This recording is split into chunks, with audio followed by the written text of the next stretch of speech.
Before 1900, nobody got on a boat just for fun. People crossed oceans all the time, but it was always for work or trade or travel to somewhere specific.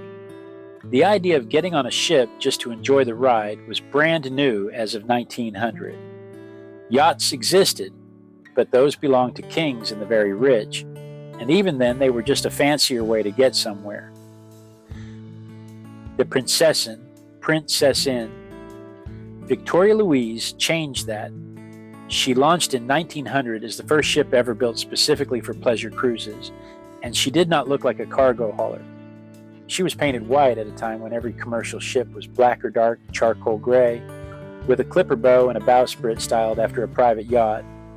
The goal was to make passengers feel like they belonged on something that looked that good. Cruise ships are still painted white today for the same reason, to give them that light, airy look that says this is not a working ship. The Prinzessin did not last long. The captain mistook one lighthouse for another coming into the harbor at Kingston, Jamaica, turned the wrong way, and ran her aground. They got all the passengers off safely, but the captain took it personally and took his own life that night. The first cruise ship ever built wrecked in 6 years, which is a strange way to launch an industry. But here we are. The anchor on a modern cruise ship is roughly the size of a school bus, but it is not actually what holds the ship in place. What really stops the boat from moving is the weight of all that chain lying flat on the seafloor. The chain absorbs the force of the wind and the current. If the boat builds up enough momentum that the chain runs out of slack, it will drag the anchor across the bottom and plow everything up. There are even situations where the anchor does not reach the bottom at all, and just the weight of the chain hanging in the water is enough to keep the boat stable. For most of the 20th century, the biggest ships topped out around 50,000 tons. The Carnival Destiny broke 100,000 tons in the 1990s, and Royal Caribbean's Voyager class pushed past 137,000 tons by the late 90s.